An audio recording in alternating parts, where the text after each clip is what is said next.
when you hear the words diabetes, what do you think about? I think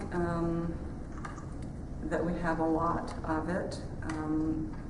It is a chronic condition. I do not have it in my family, but I know that in our area, in our region, the rates are high, and that it is a blood sugar regulation issue, and that it can be controlled, and I think for some people may be cured. So, and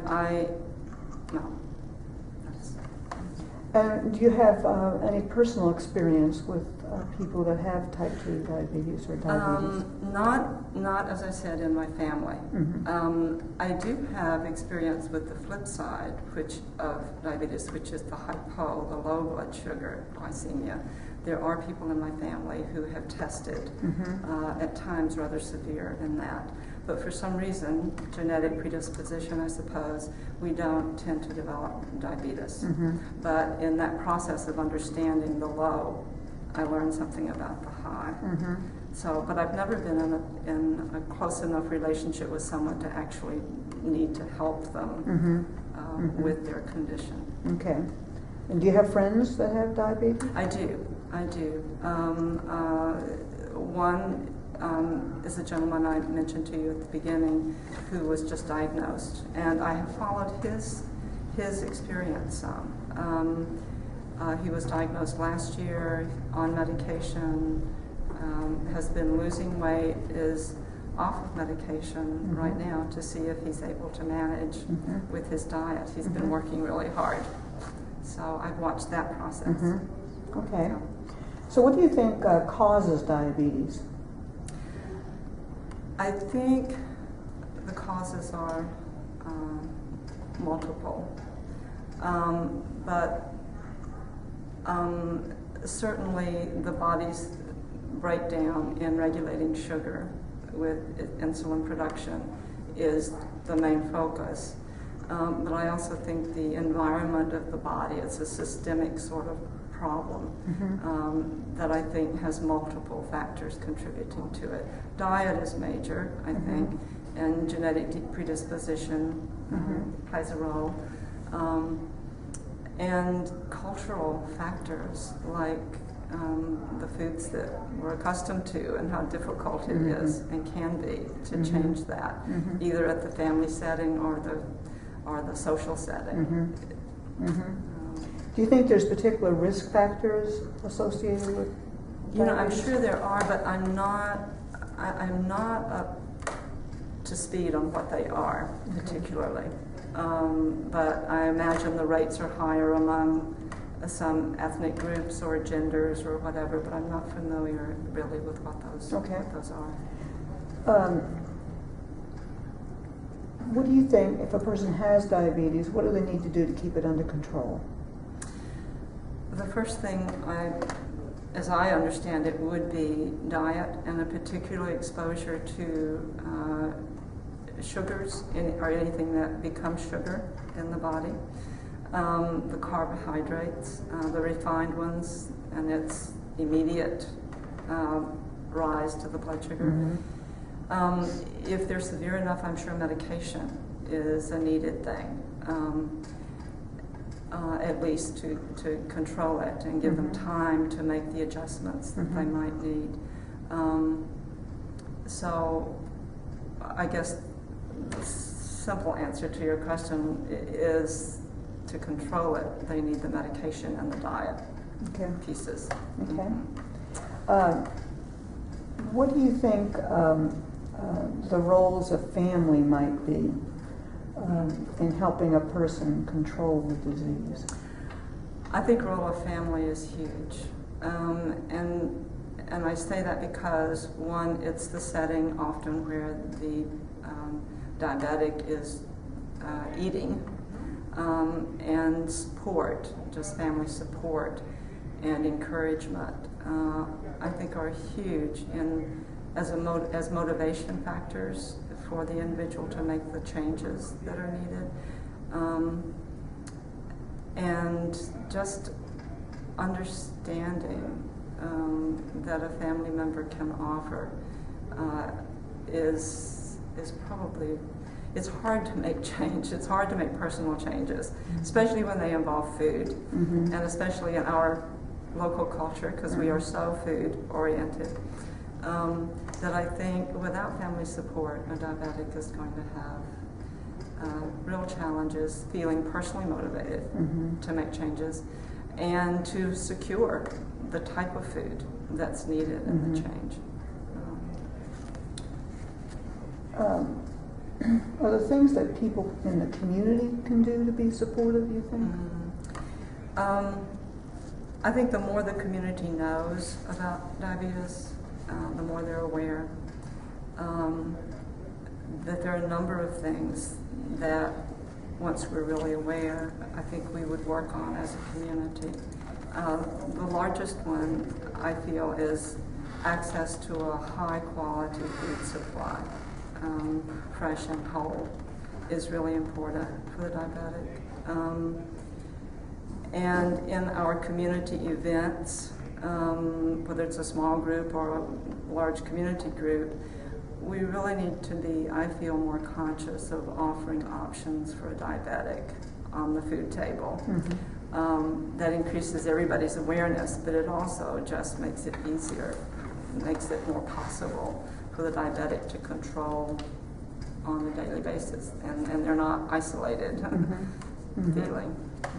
Are there things in the neighborhood or in the county, you think, that create risks for diabetes? I do. I feel like our food supply, and I'll just speak of our community, we need better access to higher quality foods, in my opinion. We have some choices, and people do. Some people have gardens. We're still very garden oriented. That's mostly our older population, though.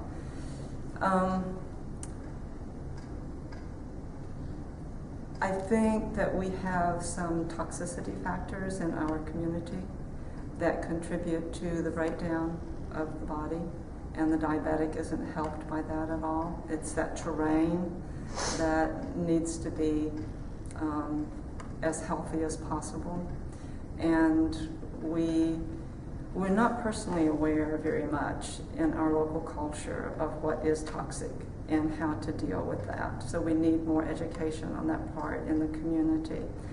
And we also need, as a community, to look and see what we might be able to change in community level toxic issues. Could you give me an example? Yes. We have been on the Superfund cleanup. We have a toxic waste site here in the city that has been it's been a creosote plant since the early 1900s. It's been listed on the Superfund cleanup list for a number of years, and it is just now, they've done some emergency work, but it's just now being, cleanup will start in October and run for 2 years. Benzene, I think, was the major. There were lots of different chemicals that were on the list, but benzene was a major one. And I think people think, although we don't have a lot of conversation about it in our community, that has been a factor in our disease rates here. And we have other chemical exposures other than that with the chemical plant at Georgia Pacific. I'm not sure what the elements are at our major machine works, Taylor Machine Works, but I think between the combination of people not realizing at the personal level what's toxic and our not wanting to talk too much about it at the community level, that we have quite a bit of exposure and have had over many years. The smell of creosote was the lowest we'll smell for a long time. I may want to come back and, not particularly in this interview, but some later time, talk with you a little bit more about that. Okay. One other thing, though, you didn't mention is I know that you're involved with the farming Yes. that's going on here. Could you talk a little bit about what? Yes. I'm involved with two groups. One is a small farmers group, or started as a farmers group, and now it's broader than that. It's a co-op, and they have been, and I've been helping for the last couple of years, do a conference locally on food and agriculture related. Last year, our conference topic was building healthy communities through healthy food. And when I thought some really good speakers. This year, in 2012, our topic will be food quality and the small farmer. So the interest there is in trying to regenerate our local growing and building a healthy local food supply. Mm-hmm. And to do that by recognizing what's happening with consumers who are health-oriented, asking for a different quality of food, and what that can mean to encouraging small farmers and what they produce. The other thing I'm involved in is facilitating a wellness support group that came out of a cancer forum done by the university back at the first of this year. And the wellness support group came out of that forum, one of 3 community action groups that came out of that forum. And we're beginning to meet and try to decide how we can be effective in encouraging wellness, which what I think for the diabetic would help improve the environment around the diabetic, and hopefully make a difference, and prevention for the future. And one of the things that we might want to talk about in the future is there a way to combine this new wellness group with the Diabetes Coalition? The coalition president sits on that committee, and we are going to have begun talking about ways to do that. We would like to very much. Because I think the coalition, the direction is going to be prevention and wellness promotion. Yes. So it seems that joining forces would be a good thing. Very compatible. Mm-hmm. We could talk more about that later as well. In what ways do you think friends or neighbors or co-workers even might assist someone who has diabetes? I think in some of the ways we've already talked about, but primarily understanding where they are, encouraging them, which food is a huge piece. If you have them, if your friend has you in their home, to be aware that you're diabetic and to offer something that's appropriate. Offering to exercise with them. That's the other piece that I don't think I've mentioned yet, but exercise is very important. So I think friends and coworkers can just be attentive to the diabetics' daily need for support, for healthy food, for exercise, for helping motivate them. Are there places in Winston County for people to get more active? Well, yes. We have several small parks, and there's a walking program. It's just right now on Saturday mornings, but if someone wants to join it, the information is in our local paper. Just today, I think, is the opening of our second fitness center. So we have two fitness centers, and they do good programs. So I think the opportunities are there. It's a habit to be formed, and encouraging each other in doing that makes a difference. It's the challenge, isn't it? Challenges, yes. And I'm sure our schools have, I'm not sure what the state of their physical education and activity programs are, but we've just had the school nurse from the elementary school join our wellness group, so we'll be finding out more about what's happening in the schools. So it sounds like some people are working with kids and some people are working with the elderly, but you're actually working more with the people in the middle, with the farming. That would be a correct thing to say. Yeah. So when you're working with the group that are associated with these different committees and organizations that you're now working with, what kinds of things do you see or hear that might be relevant to preventing type 2 diabetes?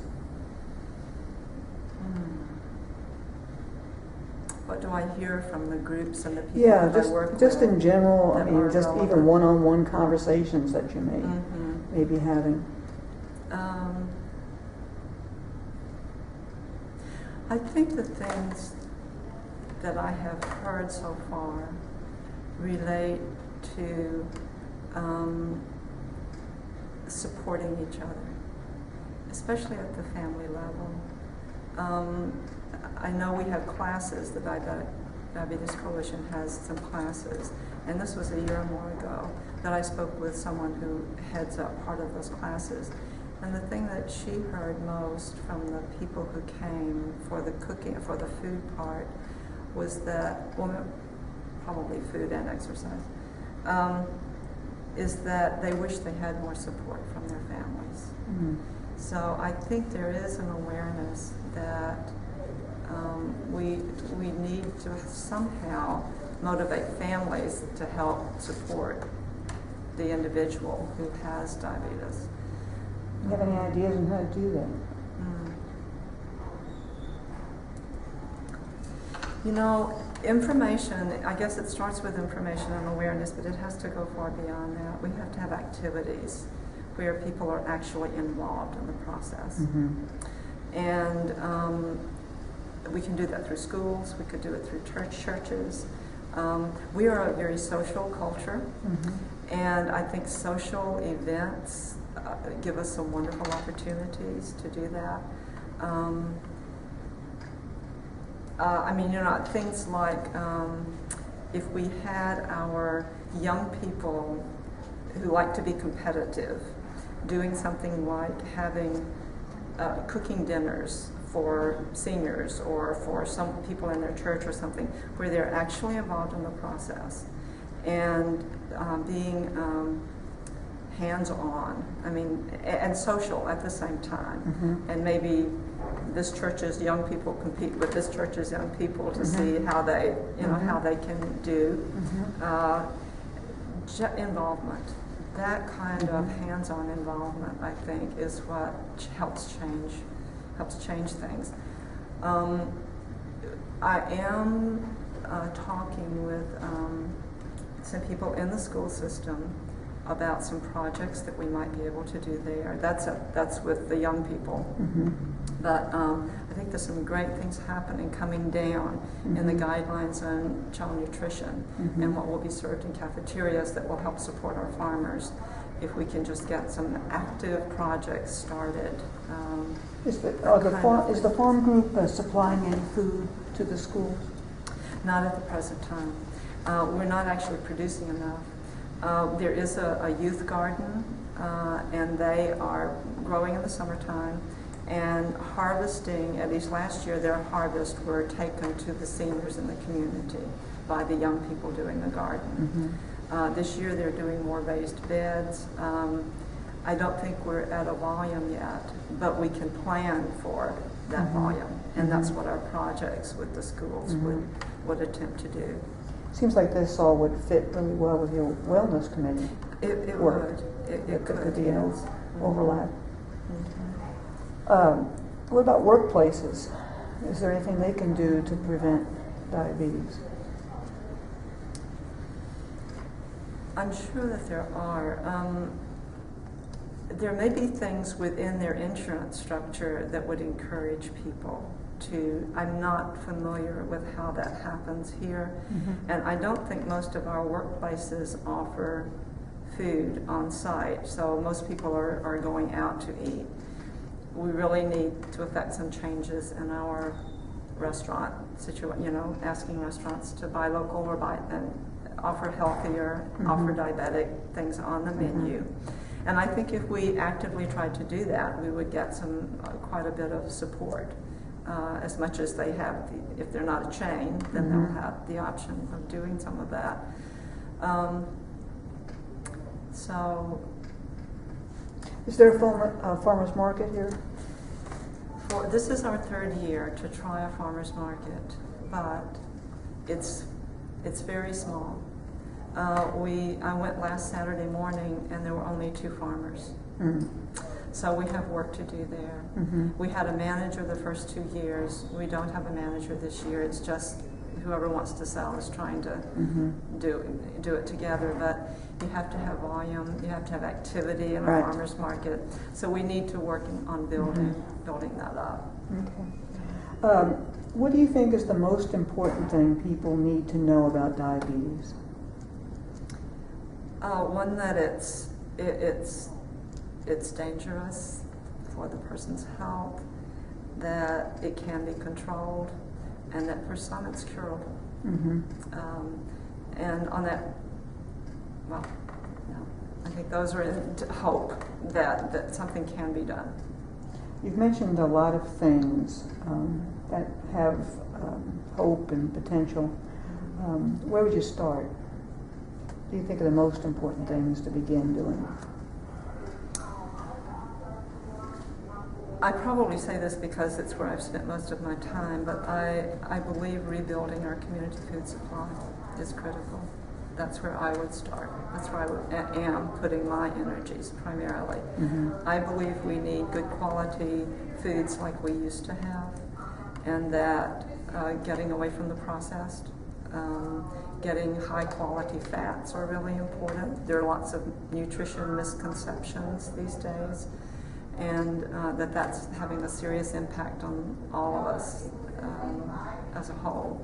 So that's where I choose to start. What I would follow up with that, though, also is because I have worked in the field of natural health care, I believe there's a lot of help there. And I'm hoping at some point that we can pull in more awareness and have some of our young people who will want to study in those alternative therapies and bring that into our community down the road at some point in time, where we can encourage the whole body to be well. That's a huge piece of prevention. Question that's a little different perhaps, but a lot of things you mentioned seems to me require leadership.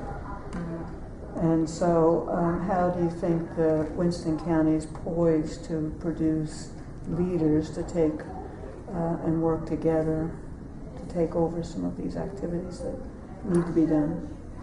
I think we do have some exceptional leaders. I also feel, though, that because of the times that we're in, their attention is necessarily keeping things going, and that's not been an easy thing to do. But I believe that we will get their leadership behind the health of the community in a number of ways. It's just going to take, I guess, a little time. We do have our economic development plan is going to be under review. It has been on the table for a couple of years, but the funding hasn't been there to do it.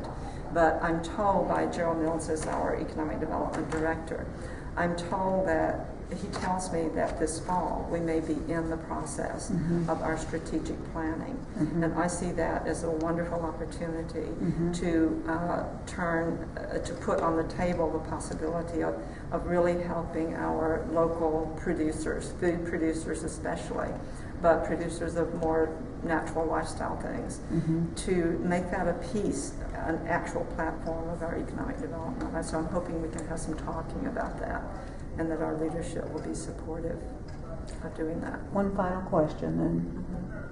How do we mentor some young people into getting into these positions so that they can start leading and guiding in new directions?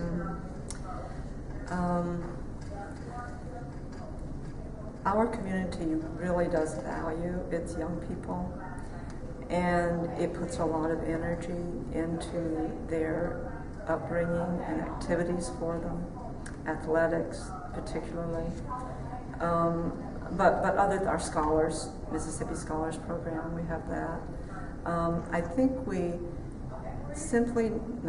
but the more that we can pull awareness of health and wellness into the activities that already exist and help our young people focus on health more, at a fairly personal level. That I think that will encourage them. But we also have to create an environment where they see that once they go out in the world and get their education, that they can come back and practice whatever they've chosen to study here. And we've worked on that for a long time. But our economy isn't where it needs to be for them to be able to do that. So the strategic plan development in the fall, if that's when it happens, I think we can work with that. I think food production is a wonderful place for all kinds of people to be, all ages, all interests. There's so many talents that are needed in that supply chain, from growing all the way through preparation and consuming. And that if we can do that within the community, we're going to create ways that young people now and in the future can really be part of the community. We do eat every day, we consume food every day, but most of it comes in from the outside. And if we can turn that around, and it'll take our young people to do that. Yeah. It really will.